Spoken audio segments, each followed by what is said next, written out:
Assalamualaikum dan apa khabar semua.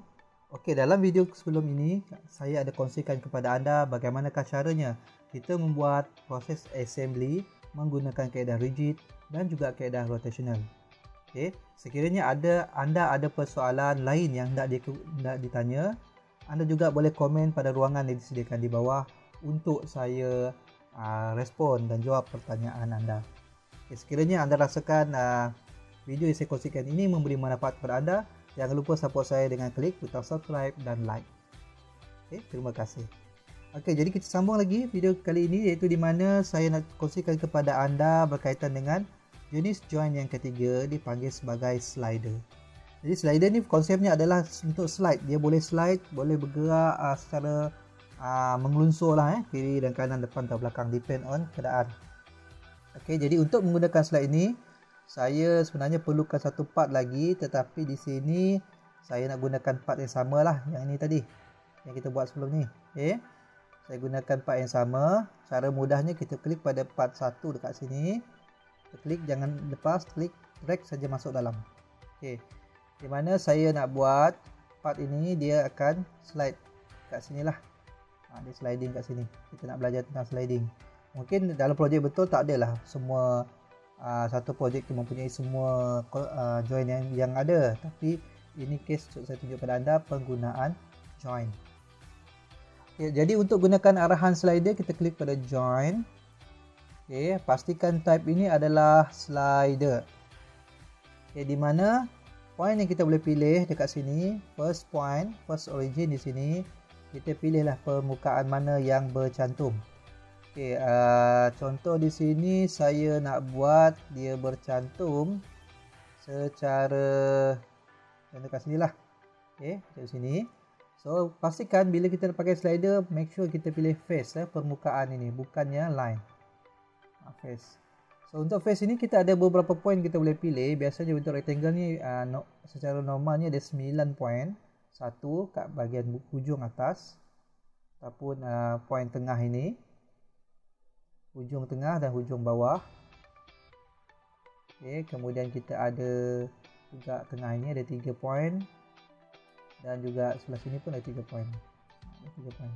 Jadi tapi saya lebih suka kita gunakan point pada bucu ataupun pada tengah ini.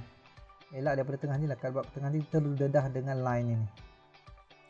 Okey, let's say saya pilih, kita nak pilih lah, saya nak bagi hujung ini bercantum dengan hujung ini. Okey, bawah lah, senang sikit. Okay, sambil bucu bawah ini, make sure kalau anda daripada jauh ini anda nak pilih point susah, jangan main klik saja. Make sure zoom ke point yang anda nak. Okay, dapatkan point yang betul. Okay, let's say kita ambil inilah tengah. Okay, anak panah dia tunjuk macam ni, bermaksud nanti dia akan slide kanan dan kiri. Macam ni lah dia slide nanti. So, kita pilih point di sini pula, tapi sebabkan di sini kita tak nampak, maka kita perlu pusinglah sikit cube kita ni untuk dapatkan view yang betul. Okay, saya ambil sini point yang kedua.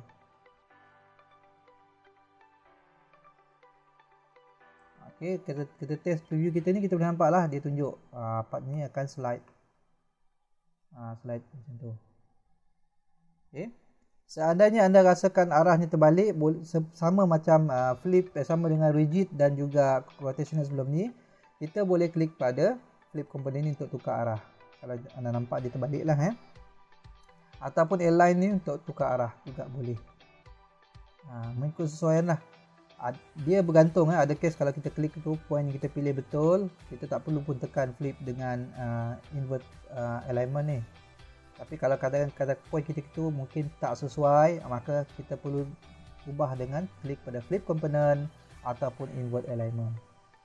Jadi untuk tahu lebih detail, boleh tengok pada video yang sebelum ini, part 2, untuk anda lebih faham lagi. Okey, kita klik OK untuk tengok hasil dia. Klik OK, kita try slide. Dia boleh slide. Tetapi untuk slide ini biasa juga digalakkan kita buat slide tu biar ada limits. Ada limits, iaitu dia boleh bergerak pada jarak tertentu saja. Kita tak nak tuang macam ni lah. Mungkin contoh kita nak dia sini dengan sampai sini saja. Ataupun kita buat sini lah, sini sampai sini saja contohnya. Okay, jadi untuk dapatkan dia punya nilai limits, maka kita kena edit balik lah. Nak edit kat mana? Pastikan nak edit, klik dulu pada part ini. Dia highlight dekat sebelah kiri, kita tekan semua tambah. Okay, ini slider tadi, klik kanan, edit. So kita nak masukkan limits. Limits macam video sebelum ini saya beritahu, limits ini untuk kita setkan value starting dia bergerak dan ending dia bergerak berapa. So untuk slider, angular ni kita tak boleh ubah sebab slider dia tidak melibatkan putaran. Dia tak berpusing. Jadi slider cuma bergerak secara linear sahaja. Sama macam rotational juga, untuk slider ini kita kena setkan nilai start dengan nilai end. Current ini cuma preview sahaja, untuk kita tengok nilai sahaja, testing sahaja. Okay. So kita nak testing dulu. Kalau nilai first kali kita nak dia macam mana. Let's say katakan sini kita nak nilai first dia adalah kosong. Okay, so nilai kosong is sesuai kita pakai. Jadi nilai start nanti kita akan letak nilai kosong. Okay, kita nak tengok nilai end pula berapa. Kita test kat current ini.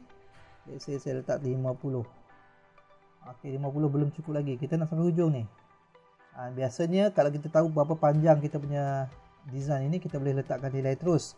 Tapi kalau kita tak tahu, kita boleh masukkan, cuba-cubalah.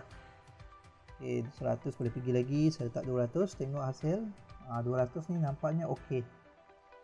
Jadi value yang saya akan letak tadi adalah kosong dengan 200 ni. So, barulah kita onkan start dan end. Okay, start di sini saya letak kosong, end dia 200. Okay, so tekan OK untuk tengok hasil. Bila tengok hasil, kita lihat dia hanya boleh slide. Saya tolak sampai sini saja. Anda cuba buat, tengok gerakkan anda punya part tersebut. Anda akan dapati dia hanya boleh bergerak sini je. Sebab kita ada setting sini tadi, ini adalah kosong, sini adalah 200. Dia boleh limit macam tu sahaja. So itu adalah untuk slider. Okay, dan video ini saya combine sekali dengan join yang keempat, iaitu dipanggil sebagai cylindrical. Okay, cylindrical. Okay, slider dengan cylindrical saya combine dalam satu video sebab dia tak banyak dah. Penerangan yang saya sharekan tidaklah sepanjang video dalam part 1 rigid dengan part 2. Okay, so untuk cylindrical ni bermaksud kita nak join, kita nak gabungkan dua part, tapi part tersebut boleh berpusing dan boleh slide. Okay, ini cylindrical. Jadi untuk tengok hasil dia, kita akan panggil dulu part yang berikutnya untuk bantu kita dapatkan untuk kita buat join. So part yang saya nak guna adalah part ini. Saya nak guna balik part yang sama ini, iaitu part ini berada dekat sini lah, part 3 ni. Anda nak place semula pun boleh, kalau nak tarik sini pun boleh, sama saja. Okay, sekarang ni kita nak pasang ke part 3 ini ke sini lah. Kita masukkan ke dalam lubang ini. Kali ini dia berbeza sikit. Kalau yang sebelum ini kita tengok dia hanya boleh berpusing. Kita nak tengok pula bagaimana dia boleh berpusing dan dia boleh bergerak kiri dan kanan. Okay, caranya adalah kita pergi pada join. Okay, join. Okay, type ni tukar kepada cylindrical. Okay, di mana point yang kita nak adalah point di sini dan point di sini. Kalau tak nampak, kita pusing sikit.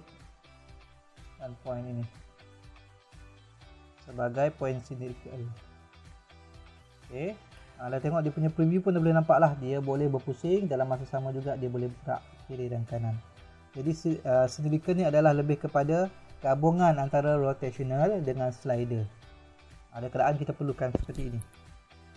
Okey, kita test, tekan OK dulu, tengok hasil dia. Kita tengok dia boleh berpusing, dalam masa sama juga dia boleh slide.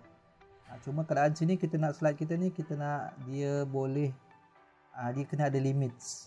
Okay, boleh kita kena buat limits kat dia. So nak setting limits dia sama seperti sebelum ini, kita edit dulu. Dia dekat mana? Kat bawah ni. Kita klik dulu kat part ini, dia highlight kat part mana. Kemudian kita sebut tambah dan kita nampaklah ni cylindrical. Edit cylindrical join ini, di mana kita kena letak limits. Alright, kalau anda tengok di sini, limits untuk cylindrical kita boleh setting angular dengan start. Linear, sorry. Angular dengan linear. Sebab dia gabungan tadi, gabungan antara slider dengan rotational. maka dia boleh buat dua-dua. Di mana untuk angular kita boleh buatlah berapa limit dia buka, dia berpusing. Tapi kes ini saya nak dia pusing lengkap, jadi saya abaikan nilai start dan end ini. Cuma di sini kita nak dia boleh mengelunsur. Sambil dia pusing tu, kita nak dia boleh mengelunsur, di mana kita akan letak value start dan end untuk linear ni. Bagaimana kita tahu, kita test lah current kita gunakan current ni untuk kita letak value untuk preview saja, testing saja. Let's say saya letak kosong. Kalau nak lagi tepat macam ni, kita ambil pandangan sisi ya. Kosong, cantik, dia rapat. Dan kita cuba lagi kalau dia bergerak ke kanan, let's say kita letak 10. 10 dia dah ke kanan tapi masih boleh digerakkan lagi ni, kita letak 20. 20. Sesuainya 20 di sini. Jadi nilai start saya adalah 0 dengan 20. Start 0 and dia 20. Kita klik OK untuk tengok hasil. Saya tukar kepada pandangan home view dan kita gerakkan. Kita tengok di sini, part ini boleh berpusing, dalam masa sama juga dia boleh mengelunsur. So ini adalah konsep cylindrical. So hopefully anda faham dengan pandangan saya untuk ketiga-tiga siri video assembly joint ini. Di mana part 1 saya dah share kepada anda bagaimana kita nak buat rigid untuk kita sambung dengan part ni supaya tidak boleh bergerak seperti ini, tak boleh bergerak. Kemudian video kedua saya share kepada anda berkaitan dengan rotational kita ada dua, satu kita pusing putaran lengkap 360 darjah. Satu lagi adalah secara sudut tertentu dan ada limit supaya kita boleh buka dan tutup pada limit tertentu. Dan untuk video ini saya share kepada anda berkaitan dengan slider. Kita boleh gerak, melibatkan pergerakan secara slide dan juga pergerakan secara cylindrical, iaitu dia boleh berpusing dan dia juga boleh slide dalam masa yang sama. Hopefully perkongsian saya ini membantu anda untuk lebih faham lagi penggunaan assembly. Kita jumpa lagi dalam video akan datang. Jangan lupa sekiranya anda rasakan perkongsian saya membantu anda, jangan lupa untuk support saya dengan klik butang subscribe dan like. Itu saja untuk kali ini. Assalamualaikum warahmatullahi wabarakatuh.